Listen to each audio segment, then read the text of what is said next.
उपस्थित परिजन, धर्म ट्रस्ट जम्मू कश्मीर की ओर से मैं आप सबका हार्दिक स्वागत करता हूं। हम कृतज्ञ हैं कि माननीय प्रधानमंत्री जी ने इस कार्यक्रम के लिए हमें अपने निवास पर आमंत्रित किया। की उपस्थिति विशेष गरिमा प्रदान करती है। हम सबको खुशी एवं गर्व है कि इतने महत्वपूर्ण प्रकाशन के लोकार्पण के लिए देश के प्रधानमंत्री श्री नरेंद्र मोदी जी स्वयं उपस्थित हैं और वे भी बापूजी के 90वीं जन्म दिवस के अवसर पर। अब मैं आदरणीय बापूजी से निवेदन करूंगा कि वो हमें संबोधित करें।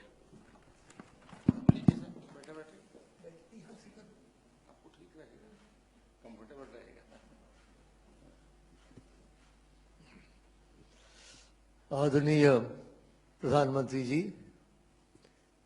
जम्मू कश्मीर के उपराज्यपाल महोदय और इस सभागार में उपस्थित भाइयों बहनों प्यारे बच्चों, हम बहुत कृतज्ञ हैं मोदी जी आपके कि मेरे अनुरोध के ऊपर आपने केवल इस प्रकाशन के लोकार्पण को ही नहीं स्वीकार किया बल्कि अपने निवास स्थान में बुलाया हमें और यहाँ ये करवा रहे हैं। हमें इस बात की बड़ी प्रसन्नता है। 1846 में हमारे पूर्वज महाराजा गुलाब सिंह जी ने जब जम्मू कश्मीर राज्य की स्थापना की थी, उसके साथ उन्होंने धर्म ट्रस्ट की भी स्थापना की, क्योंकि वो जानते थे वहाँ बड़े प्राचीन, आप जानते हैं हमारे से बहुत पहले 1000 वर्ष पहले शंकराचार्य है, खीर भवानी है, जम्मू में भी कुछ स्थान है। उन सब की सुरक्षा के लिए उन्होंने धर्म ट्रस्ट की स्थापना की थी और उस समय से लेकर आज तक ये ट्रस्ट चला आ रहा है। आज भी 100 से ज्यादा हमारे पास जम्मू कश्मीर में स्थान है और मंदिर है जो धर्म ट्रस्ट के नीचे है। हमारे दूसरे जो महाराजा थे, उनके बाद महाराजा रणवीर सिंह, उन्होंने ये भव्य मंदिर बनाए जो आपने जम्मू में देखे हैं, रघुनाथ मंदिर जो अद्भुत है, रणवीरेश्वर मंदिर इत्यादि। और उन्होंने मंदिर के निर्माण के अतिरिक्त उन्होंने अपने पंडित भेजे भारतवर्ष के कोने से कि पांडुलिपियां ले आओ। देखिए कितनी पुरानी, 150 साल की बात है। तो पांडुलिपियां उन्होंने इकट्ठा करके लाई, जो इस समय श्री रणवीर संस्कृत रिसर्च इंस्टीट्यूट जो रघुनाथ मंदिर के प्रांगण में ही है, वहाँ इस सुरक्षित है। उन्हीं पांडुलिपियों में से मोदी जी, हमारे जो संपादक डॉक्टर करुण किशोर मिश्र हैं, उन्होंने काफी परिश्रम करके उसमें से वो गीता, भगवत गीता की पांडुलिपियां निकाली और अब ऐसा किया कि उनको एक प्रकार से एकत्रित करके गीता के हर एक श्लोक के ऊपर 20 या 21 अलग अलग टिप्पणियां हैं, जो एक अद्भुत चीज है। मुझे नहीं लगता इससे पहले कोई हुआ हो। तो ये भव्य कार्यक्रम का 11 वॉल्यूम में, और फिर हमने मोतीलाल बनारसी दास को ये काम दिया क्योंकि हमें लगा कि ये क्योंकि पुराने प्रकाशक हैं, आप जानते हैं इनके 100 साल से ये संस्कृत की किताबें छाप रहे हैं, तो उनको किया और वो प्रकाशित हो गया। अब भगवत गीता के बारे में आपको क्या बताऊं, शंकराचार्य जी ने कह रखा है, भगवत गीता किंचित धीता गंगा जल लव कनिका पीता सकृतपि से मुरारी समर्चा तस्य यमः किम कुरुते चर्चा। और गीता स्वयं कहती है, स्वल्पमप्यस्य धर्मस्य त्रायते महतो भयात्। इस धर्म का थोड़ा सा भी अंश आपको बहुत बड़े भय से बचाता है। अब वो क्या कारण है कि गीता इतनी लोकप्रिय है? जैसे सर्वोपनिषद तो उपनिषद है, उपनिषद से ही गीता का जन्म हुआ है, लेकिन गीता इतनी लोकप्रिय क्यों है? मुझे 4 कारण दिखते हैं मोदी जी। पहला कारण यह है कि गीता संघर्ष का शास्त्र है और आज हम लोग संघर्ष की परिस्थिति में हैं। हम उपनिषद का बिल्कुल वातावरण अलग था, बैठे हुए आराम से हिमालय की किसी पर्वत चोटी पे आश्रम में, लेकिन गीता में तो वहां युद्ध शुरू हो रहा है, शंख बज चुके हैं, पक्षपात तैयार हो रहे हैं उसके बीच में। तो ये याद रखा जाए कि कुरुक्षेत्र केवल हरियाणा में एक स्थान नहीं है, हम सब के अंदर कुरुक्षेत्र है। हमारे अंदर ही दैविक और आसुरिक शक्तियों का युद्ध हो रहा है, इसलिए हम लोग संघर्ष में, और आजकल विशेषकर संघर्ष में परिस्थिति में है, इसलिए ये हमें बहुत आकर्षित करता है, पहला कारण। दूसरा कारण ये है कि भगवत गीता के गुरु का विलक्षण स्वरूप, हर एक उपनिषद के गुरु हैं, आप जानते हैं, याज्ञवल्क्य हैं, जनक हैं, अंगिरस इत्यादि हैं। लेकिन यहाँ तो भगवान श्री कृष्ण स्वयं है। कस्तूरी तिलकम ललाट फलके वक्षस्थले कौस्तुभम नासाग्रे नवमौक्तिकम करतले वेणुम करे कंगनम सर्वांगे हरिचंदनम च कलयन कंठे च मुक्तावलीम गोपस्त्री परिवेष्टितो विजयते गोपाल चूड़ामणि। जहाँ कृष्ण स्वयं गुरु हो उसका तो आकर्षण होना ही है, बड़ा मुश्किल। तीसरी बात मोदी जी, जो गीता में गुरु और शिष्य का एक अद्भुत संबंध है वो मैंने और कहीं नहीं देखा। जब विराट स्वरूप दर्शन हो जाता है, अर्जुन प्रणाम करते हैं, तस्मात् प्रणम्य प्रणिधाय कायम प्रसादयाम, तो हम ईशमीड, मैं साष्टांग करता हूँ। किस प्रकार का व्यवहार मांगते हैं? पितेव पुत्रस्य सखैव सख्यु प्रिया प्रिया ऋषिदेव। देखिए कैसी अद्भुत बात है। पिता पुत्र का प्यार, सखा मित्र का प्यार और प्रिय प्रियतम का प्यार, तीनों का सम्मिश्रण जो है वो संबंध है कृष्ण और अर्जुन का। ये और किसी शास्त्र में हमने ऐसा नहीं देखा। ये भी एक कारण है कि हृदय स्पर्श करती है हमें, क्योंकि वो कहीं ऊपर से ऑर्डर नहीं दे रहे हैं, हमारे साथ बैठे हैं, हमारे साथ रथ में बैठे हैं मित्र की रूप से। और चौथी बात यह है सार्वजनिक व्यवहारिता। गीता किसी एक वर्ग, किसी एक वर्ण, किसी एक धर्म, किसी एक देश तक सीमित नहीं। ईश्वर सर्वभूतानां हृदयेषु तिष्ठति। हर एक प्राणी के अंदर भगवान का निवास है। ये हमारे वेदांत का मंत्र है। ऋग्वेद का बहुत हमारी संस्कृति का मूल मंत्र है एक, एकम सत विप्रहा बहुधा वदंती। सताई एक है, उसे कहने के अलग अलग मार्ग है। इसलिए गीता में हर एक जगह, इस सारी दुनिया में जब जाता हूं मैं, तो गीता जो लोग, केवल हिंदू नहीं दूसरे धर्म के लोग भी गीता को पढ़ते हैं बड़े रुचि से। ये चार कारण मैं मानता हूं मोदी कि गीता इतनी लोकप्रिय है। अब गीता का संदेश क्या है, उसमें भी चार मुद्दे संक्षेप में रखता हूं मैं। पहला तो वो कर्मों की हमें व्याख्या करता है। गहनो कर्मणो गति, कर्मों की गति बड़ी कठिन है, हर एक के सामने कठिन है। आपको कितने निर्णय करने पड़ते हैं। आप प्रधानमंत्री हो कि साधारण व्यक्ति हो, अपने जीवन में रोज कोई ना कोई नया हमें करना पड़ता है निर्णय। तो निर्णय का उन्होंने डूज और डोंट नहीं किया, जैसे कुछ लोगों ने कहा ये करो ये नहीं करो, नहीं। उन्होंने एक आंतरिक मंत्र दे दिया। क्या कहा उन्होंने? यत प्रवृत्तिर्भूतानां येन सर्वमिदं ततं स्वकर्मणा तमभ्यर्थ सिद्धिं विन्दति मानव। जो ईशावास्यमुदं इदं सर्वम, जो सारे ब्रह्मांड में व्याप्त शक्ति है, उसको यदि हम अपने कर्म से उसकी पूजा करते हैं तब हम सिद्धि की ओर जाएंगे। उसका अर्थ ये निकला कि जो भी हमारे इष्ट हैं, मैं भगवान शंकर का भक्त हूँ, यत यत कर्म करोमि तत् तत् अखिलम शंभो तबारा। कृष्ण हो, दुर्गा हो, माता हो, जीसस हो, मोहम्मद, जो भी हो, अगर आप सच्चे दिल से समर्पण करते हैं कर्म को, फिर आप गलत कर्म नहीं कर सकते। कि जो ही गलत कर्म करना शुरू किया आपने, आपको लगेगा ये तो मैं उनको नहीं समर्पित कर सकता। तो ये उन्होंने मंत्र दे रखा है कर्म का। दूसरी बात, उन्होंने एक संयुक्त योग की बात की है। हमारे संस्कृति में आप तो जानते हैं चार प्रमुख योग हैं, ज्ञान योग है, भक्ति योग है, कर्म योग है, राजयोग है। अलग अलग इनके शास्त्र भी है। लेकिन गीता में 700 श्लोक के अंदर चारों योग की उन्होंने व्याख्या की है। और जो जैसे ज्ञान योग नहीं ज्ञानेन सदृशं वित्तमेह विद्यते, और भक्ति योग तो है ही, जहां कृष्ण होंगे भक्ति भक्ति होगी। और कर्म योग की मैंने बात कही। राजयोग के बारे में भी मोदी जी अगर आप पढ़ें, पर्याप्त उसमें सामग्री है। कैसे बैठना चाहिए, कैसे श्वास लेना चाहिए, कैसे ध्यान देना चाहिए। तो चारों योग है सम्मिश्रित योग। तीसरी बात, संयुक्त आश्वासन। बड़े आश्वासन देते हैं मोदी जी। यदा यदा हि धर्मस्य ग्लानिर्भवति भारत अभ्युत्थानाय धर्मस्य तदात्मानं सृजाम्यहं परित्राणाय साधूनां विनाशाय च दुष्कृतां धर्म संस्थापनार्थाय संभवामि युगे। और कौन्तेय प्रतिजानीहि न मे भक्त प्रणश्यति। लेकिन अब मैं एक नई बात कहूंगा। वो जो आश्वासन, आप अगर आश्वासन देते हैं कोई लोकसभा में, तो 1 साल के बाद लोग कहेंगे प्रधानमंत्री आपने आश्वासन दिया था, पूरा कीजिए। तो श्री कृष्ण को ऐसे ही जाने थे, बांसुरी बजाते बजाते आश्वासन दे के निकल जाए।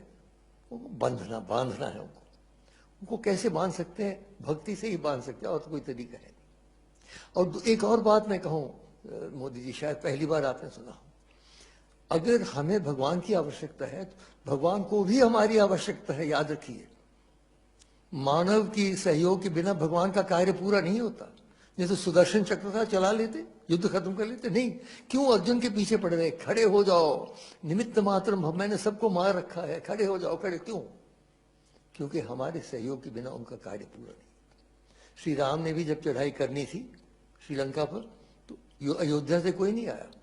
वहां के जो वनवासी हैं, और बहुत प्रगतिशील वनवासी हैं, ये दुर्भाग्य है कि हमारे उत्तर भारत के कवियों ने उनको वानर कह दिया, तो लोग समझते हैं वानर है। वानर नहीं है, बहुत ही प्रगतिशील। उनके देखिए कितनी बड़ी राजधानियां थी। तो इसलिए वो सब इकट्ठे किए, वो सेना बनी, तब जाके उनका कार्य पूरा हुआ। तो इसलिए हमें भगवान को बांधना है, जो आश्वासन ने किए कि नहीं तो ये ना हो जाए कहीं मोदी जी कि हमने माना कि दगाफुल ना करोगे लेकिन खाक हो जाएंगे हम तुमको खबर होने तक। वो आश्वासन दे के जो चले गए बांसुरी बजाते बजाते, तो हम सब यहीं रह गए। और चौथी और अंतिम बात मैं कह रहा, संयुक्त समर्पण। अंत में जब सारी गीता समाप्त हो जाती है, गीता तो प्रश्नोत्तरी है, आप जानते हैं, उपनिषद भी प्रश्नोत्तरी, हमारी संस्कृति ही प्रश्नोत्तरी की संस्कृति है। तो गीता में जो अंत में सब समाप्त हो जाता है, तो भगवान एक अपना श्लोक बोलते हैं। क्या कहते हैं? सर्व धर्मान परित्यज्य माम एकम शरणम व्रज अहम त्वा सर्व पापेभ्यो मोक्षयिष्यामि। सब धर्म के धार्यते इति धर्म, जो धारण करता है। कुछ तो समझते हैं कि उनका धन धारण करेगा, कुछ समझते हैं उनकी विद्या धारण करेगी, कोई समझते हैं उनकी सत्ता धारण, अंततो गत्वा दैविक शक्ति ही धारण कर सकती है। इसलिए वो कहते हैं सब धर्म को छोड़ो, मां शुच। आखिरी जो दो शब्द है देखिए गीता के, मां शुच, डरो नहीं। जैसे एक अंधेरे कमरे में बच्चा चल रहा हो तो मां पीछे कहती डरो नहीं बेटा, मैं पीछे। तो कृष्ण कह रहे हैं मैं हूं ना। इसलिए अंत में मैं श्री कृष्ण के प्रति ही एक श्लोक अर्पित करता हूं, जिसमें हम कह रहे हैं, उनको प्रार्थना कर रहे हैं कि हे भगवान, आप कृपा करके आज ही हमारी चेतना को अपने कृपा में ले लीजिए। अंतिम समय जब आएगा, न जाने बोल पाएंगे, कहाँ होंगे, आईसीयू में होंगे, कहाँ होंगे, इसलिए विलंब न करें। कृष्णत्वदीय पद पंकज पंजरांते अद्येव में विशतु मानस राजहंस प्राण प्रयाण समये कफवाति पित्तई कंठावरोधन विधौ स्मरणं कुतस्ते। इन शब्दों के साथ मैं पुनः आपका धन्यवाद करते हुए प्रार्थना करता हूं कि आप कार्यक्रम को।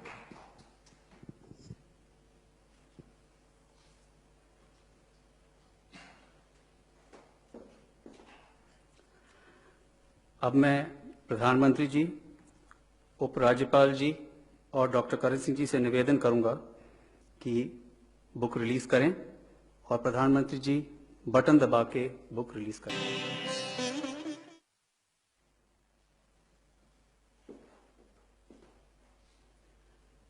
अब मैं प्रधानमंत्री जी, उपराज्यपाल जी और डॉक्टर करण सिंह जी से निवेदन करूंगा कि बुक की फिजिकल कॉपीज रिलीज करें।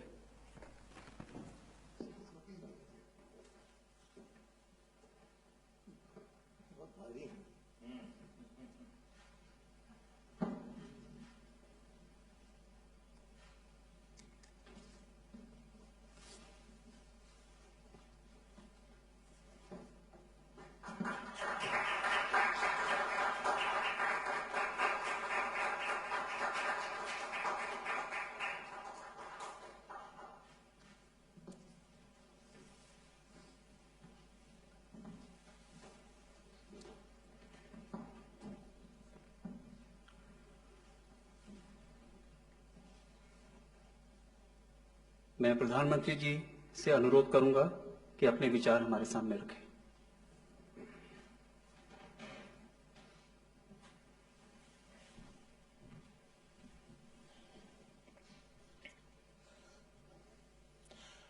कार्यक्रम में मेरे साथ उपस्थित जम्मू कश्मीर के लेफ्टिनेंट गवर्नर श्रीमान मनोज सिन्हा जी,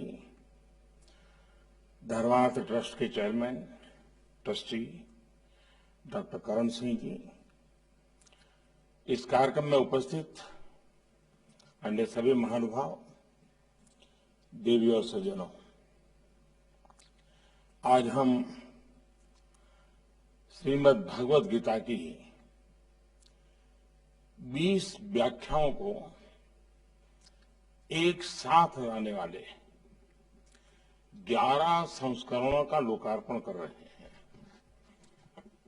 मैं इस पुनीत कार्य के लिए प्रयास करने वाले सभी विद्वानों को, इससे जुड़े हर व्यक्ति को और उनके हर प्रयास को आदरपूर्वक नमन करता हूं और उनको मैं बहुत बहुत बधाई देता हूं।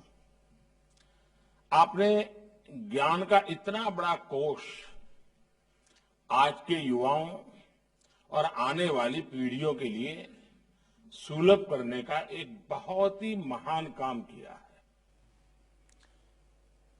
मैं डॉक्टर कर्नल सिंह जी का भी विशेष रूप से अभिनंदन करता हूं, जिनके मार्गदर्शन में ये कार्य सिद्ध हुआ है। और जब भी मैं उनसे मिला हूं, एक प्रकार से ज्ञान और संस्कृति की धारा अविरत बहती रहती है। ऐसे बहुत कम बिरले मिलते हैं और आज ये भी बहुत शुभ अवसर है कि कर्ण सिंह जी का जन्मदिवस भी है और 90 साल की एक प्रकार से उनकी एक सांस्कृतिक यात्रा है। तो मैं उनका हृदय से अभिनंदन करता हूं। मैं आपके दीर्घायु होने, अच्छे स्वास्थ्य की बहुत ही कामना करता हूं। डॉक्टर कर्नल सिंह जी ने भारतीय दर्शन के लिए जो काम किया है, जिस तरह अपना जीवन इस पवित्र कार्य के लिए समर्पित किया है, भारत के शिक्षा जगत पर उसका प्रकाश और प्रभाव स्पष्ट रूप से देखा जा सकता है। आपके इस प्रयास ने जम्मू कश्मीर की उस पहचान को भी पुनर्जीवित किया है, जिसने सदियों तक पूरे भारत की विचार परंपरा का नेतृत्व किया है। कश्मीर के भट्ट भास्कर, अभिनव गुप्त, आनंदवर्धन, अनगिनत विद्वान, जिन्होंने गीता के रहस्यों को हमारे लिए उजागर किया। आज वो महान परंपरा एक बार फिर देश के संस्कृति को समृद्ध करने के लिए तैयार हो रही है। ये कश्मीर के साथ साथ पूरे देश के लिए भी गर्व का विषय है। साथियों, किसी एक ग्रंथ के हर श्लोक पर ये अलग अलग व्याख्याएं, इतने मनीषियों की अभिव्यक्ति, ये गीता की उस गहराई का प्रतीक है जिस पर हजारों विद्वानों ने अपना पूरा जीवन दिया है। ये भारत की उस वैचारिक स्वतंत्रता और सहिष्णुता का भी प्रतीक है, जो हर व्यक्ति को अपना दृष्टिकोण, अपने विचार रखने के लिए प्रेरित करती है। किसी के लिए गीता ज्ञान का ग्रंथ है, किसी के लिए सांख्य का शास्त्र है, किसी के लिए योग सूत्र है, तो किसी के लिए कर्म का पाठ है। और मैं जब गीता को देखता हूं तो मेरे लिए ये उस विश्वास के विश्व रूप समान है जिसका दर्शन हमें 11वें अध्याय में होता है। मम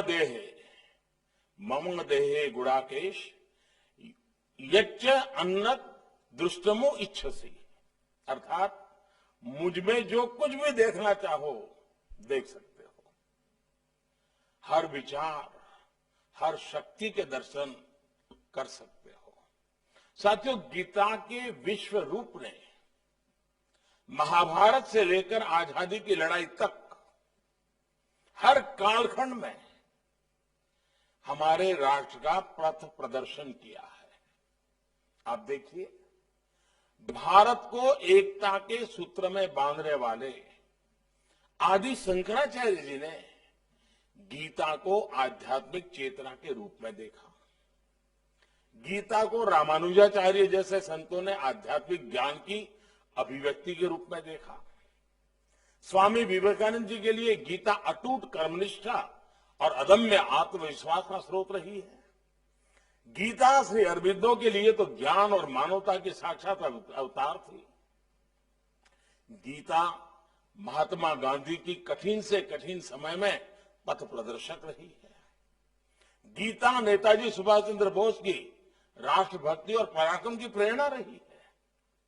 ये गीता ही है जिसकी व्याख्या बाल गंगाधर तिलक जी ने की और आजादी की लड़ाई को एक नई ताकत दी, नई ऊर्जा दी थी।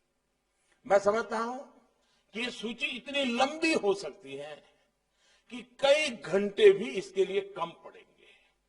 आज जब देश आजादी के 75 साल मनाने जा रहा है तो हम सबको गीता के इस पक्ष को भी देश के सामने रखने का प्रयास करना चाहिए। कैसे गीता ने हमारी आजादी की लड़ाई को ऊर्जा दी, कैसे हमारी स्वाधीनता सेनानियों को देश के लिए अपना सर्वस्व बलिदान करने का साहस दिया, कैसे गीता ने देश को एकता के आध्यात्मिक सूत्र में बांध कर रखा। इस सब पर भी हम शोध करें, लिखें और अपनी युवा पीढ़ी को इससे परिचित कराएं।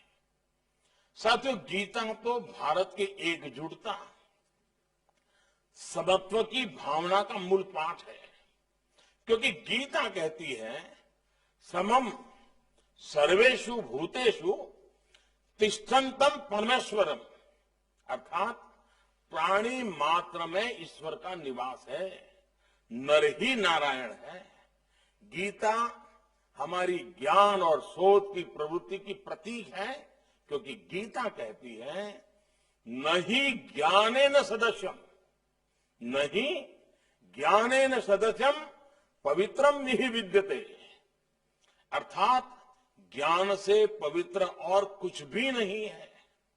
गीता भारत के वैज्ञानिक चिंतन की, साइंटिफिक टेम्परामेंट की भी गीता ऊर्जा स्रोत है, क्योंकि गीता का वाक्य है ज्ञानम विज्ञानम सहितम, ज्ञानम विज्ञानम सहितम यद ज्ञात्वा मोक्ष से अशुभात, अर्थात ज्ञान और विज्ञान जब साथ मिलते हैं तभी समस्याओं का, दुखों का समाधान होता है। गीता सदियों से भारत की कर्मनिष्ठा का प्रतीक है, क्योंकि गीता कहती है योगः कर्मसु कौशलम, योगः कर्मसु कौशलम, अर्थात अपने कर्तव्यों को कुशलतापूर्वक करना ही योग है। साथियों, गीता एक ऐसा आध्यात्मिक ग्रंथ है जिसने ये कहने का साहस किया कि न अनव्याप्तम न अनवाप्तम अवाप्तव्यम वर्त एव च कर्मणि, अर्थात सभी हानि, लाभ और इच्छाओं से मुक्त ईश्वर भी बिना कर्म किए नहीं रहता है। इसलिए गीता पूरी व्यावहारिकता से इस बात को कहती है कि कोई भी व्यक्ति बिना कर्म किए नहीं रह सकता, हम कर्म से मुक्त नहीं हो सकते। अब ये हमारी जिम्मेदारी है कि हम अपने कर्मों को क्या दिशा दें, कैसा स्वरूप दें। गीता हमें मार्ग दिखाती है, हम पर कोई आदेश नहीं थोपती। गीता ने अर्जुन पर भी कोई आदेश नहीं थोपा था, और अभी डॉक्टर साहब भी कह रहे थे गीता आदेश नहीं देती है। श्री कृष्ण ने पूरी गीता के उपदेश के बाद अंतिम अध्याय में अर्जुन से यही कहा, अरे सब कुछ करने के बाद जितना जोर लगाना था लगा लिया, लेकिन आखिर में क्या कहा, यथा इच्छसी तथा कुरु, यानी अब मैंने जितना कहना था कह दिया, अब तुम्हें जैसा ठीक लगे ऐसा तुम करो। ये अपने आप में शायद इससे ज्यादा लिबरल थिंकिंग कोई नहीं हो सकता है। कर्म और विचारों की ये स्वतंत्रता ही भारत के लोकतंत्र की सच्ची पहचान रही है। हमारा लोकतंत्र हमारे विचारों की आजादी देता है, काम की आजादी देता है, अपने जीवन के हर क्षेत्र में समान अधिकार देता है। हमें आजादी उन लोकतांत्रिक संस्थाओं से मिलती है जो हमारे संविधान की संरक्षक है। इसलिए जब भी हम अपने अधिकारों की बात करते हैं तो हमें अपने लोकतांत्रिक कर्तव्यों को भी याद रखना चाहिए। आज कुछ लोग ऐसे भी हैं जो इसी कोशिश में रहते हैं कि कैसे संवैधानिक संस्थाओं की गरिमा पर, उनकी विश्वसनीयता पर चोट की जाए। हमारी संसद हो, न्यायपालिका हो, यहां तक कि सेना भी, उस पर भी अपने राजनीतिक स्वार्थ में हमले करने की कोशिश होती रही है। ये प्रवृत्ति देश को बहुत नुकसान पहुंचाती है।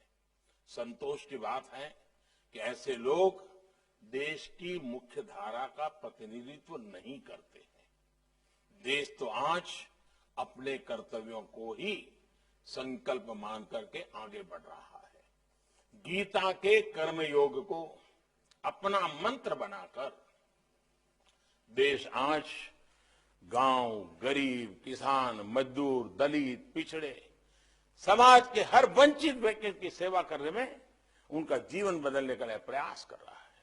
साथियों, गीता के माध्यम से भारत ने देश और काल की सीमाओं से बाहर पूरी मानवता की सेवा की है। गीता तो एक ऐसा ग्रंथ है जो पूरे विश्व के लिए है, जीव मात्र के लिए है। दुनिया की कितनी ही भाषाओं में इसका अनुवाद किया गया, कितने ही देशों में इस पर शोध किया जा रहा है, विश्व के कितने ही विद्वानों ने इसका सानिध्य लिया है। ये गीता ही है जिसने दुनिया को निस्वार्थ सेवा जैसे भारत के आदर्शों से परिचित कराया। नहीं तो भारत की निस्वार्थ सेवा, विश्व बंधुत्व की हमारी भावना, ये बहुतों के लिए किसी आश्चर्य से कम नहीं होती।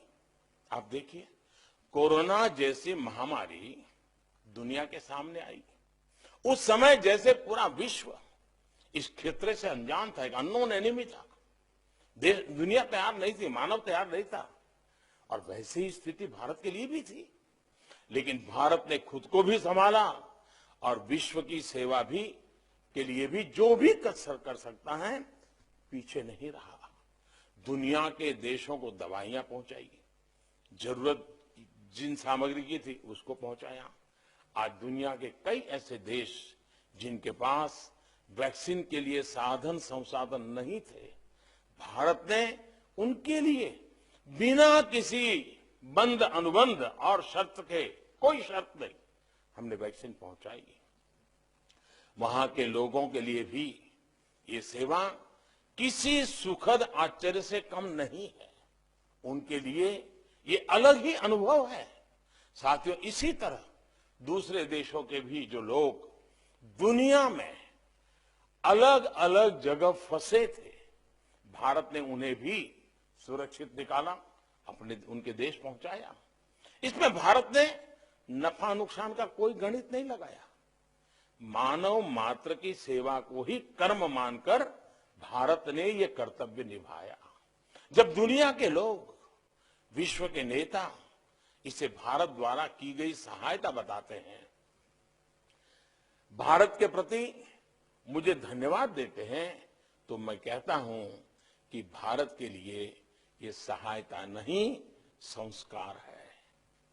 भारत की दृष्टि में ये महानता नहीं, मानवता है। भारत सदियों से इसी निष्काम भाव से मानव मात्र की सेवा कैसे करते आ रहा है, ये मर्म दुनिया को तब समझ आता है जब वो गीता के पन्ने खोलती है। हमें तो गीता ने पग पग पर यही सिखा है, कर्मण्येवाधिकारस्ते मा फलेषु कदाचन, यानी बिना फल की चिंता किए निष्काम भावना से कर्म करते रहो। गीता ने हमें बताया है, युक्तः कर्म फलम त्यक्त्वा शांतिम अपनोति नैष्ठिकीम, अर्थात फल या लाभ की चिंता किए बिना कर्म को कर्तव्य भाव से, सेवा भाव से करने में ही आंतरिक शांति होती है। यही सबसे बड़ा सुख है, सबसे बड़ा अवार्ड है।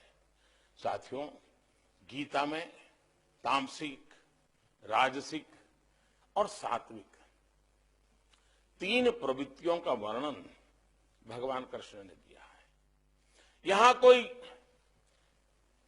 यहां जब आप एक प्रकार से गीता से जुड़े हुए मर्मज्ञ लोग भी मेरे सामने हैं, आप सब जानते ही हैं कि गीता के 70वें अध्याय में इस पर कई श्लोक हैं। और मैंने अनुभव के हिसाब से अगर हम सरल भाव में इन तामसिक, राजसिक और सात्विक प्रवृत्तियों को कहें तो जो कुछ भी सबके पास है वो मेरा हो जाए, हमें मिल जाए, यही तामसिक प्रवृत्ति है। इसके कारण दुनिया में युद्ध होते हैं, अशांति होती है, षड्यंत्र होते हैं। जो मेरा है वो मेरे पास रहे, जो किसी और का वो उसका है, वो उसी में वो अपना गुजारा करें। ये राजसिक यानी सामान्य दुनियावी सोच है। लेकिन जो मेरा है वो उतना ही सबका है। मेरा सब कुछ मानव मात्र का है। ये सात्विक प्रवृत्ति है। इसी सात्विक प्रवृत्ति पर भारत ने हमेशा से अपने मानवीय मूल्यों को आकार दिया है, समाज का मापदंड बनाया है।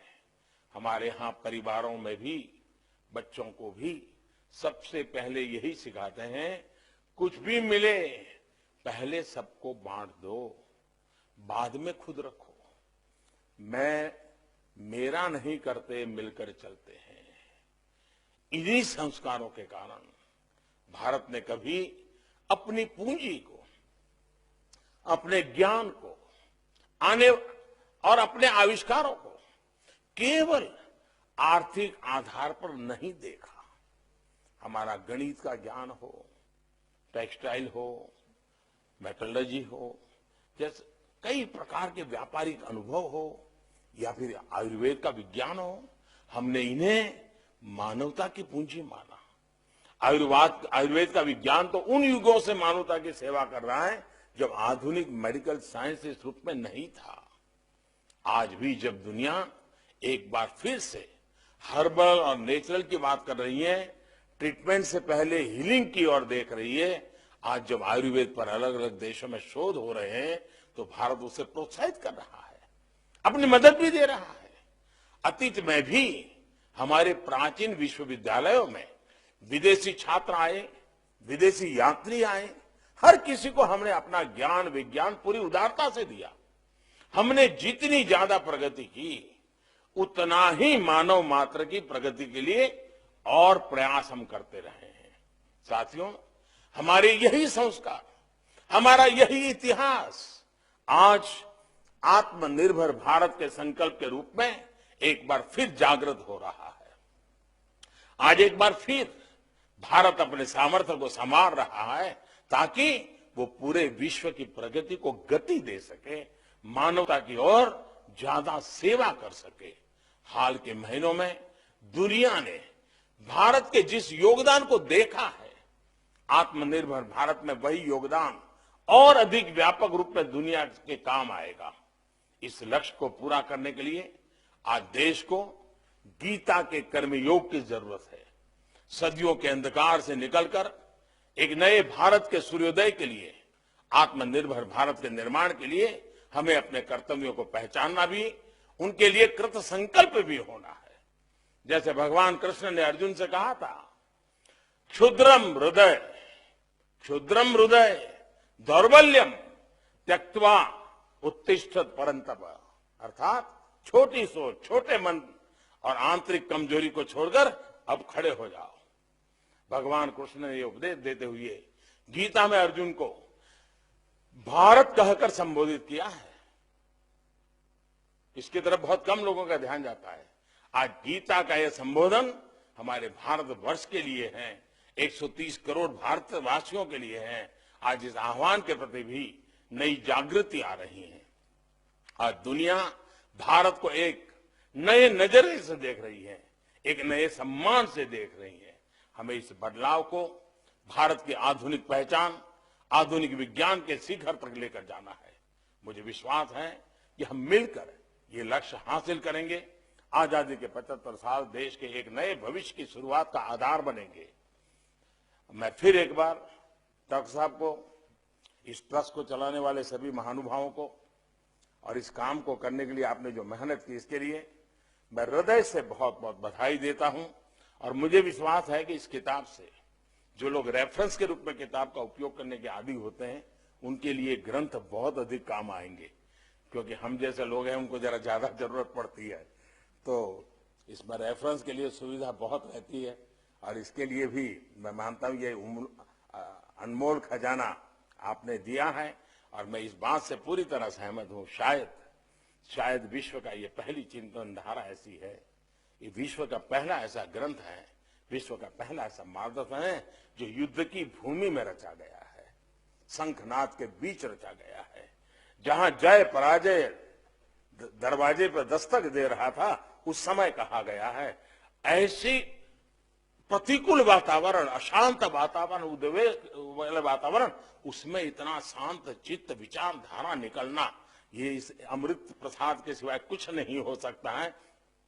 ऐसा गीता का ज्ञान आने वाली पीढ़ियों को वो जो उस भाषा में समझे, जिस रूप में समझे, उस रूप में देते रहना हर पीढ़ी का काम है। डॉक्टर करण सिंह जी ने, उनके पूरे परिवार ने, उनकी महान परंपरा ने इस काम को हमेशा जीवित रखा है। आगे की पीढ़ियां भी जीवित रहेगी, ये मुझे पूरा विश्वास है। और डॉक्टर करण सिंह जी की सेवाएं हम हमेशा याद रखेंगे। इस महान कार्य के लिए मैं आदरपूर्वक उनका नमन करता हूं। और उन आयु में इतने वरिष्ठ हैं, सार्वजनिक जीवन में इतने वरिष्ठ हैं कि उनके आशीर्वाद हम पर बने रहें, ताकि हम भी इन आदर्शों को लेकर कुछ न कुछ देश के लिए करते रहें। बहुत बहुत धन्यवाद।